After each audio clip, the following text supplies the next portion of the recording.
LDFന്റെ മേഖലാ ജാഥകൾക്ക് ആവേശമുണ്ടാക്കാനായില്ലെന്ന് CPI സംസ്ഥാന എക്സിക്യൂട്ടീവിൽ വിമർശനം. മേഖലാ ജാഥകൾ വേണ്ടത്ര ശ്രദ്ധിക്കപ്പെട്ടില്ല എന്നും 3 ജാഥകളായി നടത്തിയത് ദോഷകരമായെന്നും വിമർശനമുയർന്നു. പ്രധാന നേതാക്കൾ വിവിധ ജാഥകളിലായി വിഘടിച്ചു പോയതുകൊണ്ട് ആവേശം ചോർന്നുപോയി എന്നാണ് വിലയിരുത്തൽ.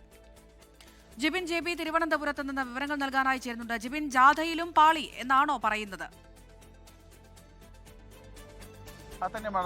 കാരണം ഈ CPMന്റെ LDFന്റെ നേതൃത്വത്തിൽ നടന്ന മേഖലാ ജാഥകൾ അത് ഉദ്ദേശിച്ച തലത്തിൽ വിജയം കണ്ടില്ല എന്നാണ് ഇപ്പോൾ CPI സംസ്ഥാന എക്സിക്യൂട്ടീവിന്റെ ഒരു വിലയിരുത്തൽ എന്ന് പറയുന്നത്. കാരണം ഈ 3 മേഖലാ ജാഥകളിലുമായി നേതാക്കൾ വിഭജിച്ചു പോയി. പ്രത്യേകിച്ച് ഈ 3 മേഖലാ ജാഥകൾക്ക് നേതൃത്വം വഹിച്ചത് ഒന്ന് ഗോവിന്ദൻ മാസ്റ്റർ, CPI സംസ്ഥാന സെക്രട്ടറി ഗോവിന്ദൻ മാസ്റ്റർ, മറ്റൊന്ന് ബിനോയ് വിശ്വം, CPI സംസ്ഥാന സെക്രട്ടറി ബിനോയ് വിശ്വം, മധ്യ കേരള യാത്രയ്ക്ക് നേതൃത്വം വഹിച്ച ജോസ് കെ മാണി. അങ്ങനെ 3 മേഖലാ ജാഥകളായിട്ടാണ് നടത്തിയത്. ഈ 3 മേഖലാ ജാഥകളിലും നേതാക്കൾ 3 ഭാഗത്തേക്കായി പോയി. അതുകൊണ്ട് തന്നെ ഒരു വേണ്ട ജനശ്രദ്ധയും മാധ്യമ ശ്രദ്ധയും ഒന്നും തന്നെ ഈ ജാഥകൾക്ക് കിട്ടിയില്ല എന്നാണ് ഇപ്പോൾ CPI എക്സിക്യൂട്ടീവിൽ ഒരു വിലയിരുത്തൽ ഉണ്ടായിരിക്കുന്നത്. അത് മാത്രമല്ല, പലയിടങ്ങളിലും ജനങ്ങൾ ഈ പരിപാടിയിലേക്ക് എത്തുന്നത് വളരെ കുറവായിരുന്നു എന്നുള്ള ഒരു വിലയിരുത്തൽ കൂടി CPI എക്സിക്യൂട്ടീവിൽ ഉണ്ടായിരിക്കുകയാണ്. അത് മാത്രമല്ല, ഇത് ഒരു ഒറ്റ ജാഥയെ സംസ്ഥാനം ഒട്ടാകെ LDFന്റെ നേതൃത്വത്തിൽ ഒറ്റ ജാഥയായിട്ടാണ് സംഘടിപ്പിച്ചിരുന്നുവെങ്കിൽ അതിൽ എല്ലാ നേതാക്കളും ഉണ്ടാകുമായിരുന്നു, ജനങ്ങളും അങ്ങോട്ടേക്ക് ഒഴുകി എത്തുമായിരുന്നു എന്നുള്ളൊരു വിലയിരുത്തലിലേക്കാണ് CPI സംസ്ഥാന എക്സിക്യൂട്ടീവ് എത്തിയിരിക്കുന്നത്. അതായത് നേരത്തെ CPM പറഞ്ഞത് ഈ ജാഥകളെല്ലാം തന്നെ വലിയൊരു വിജയത്തിലേക്കാണ്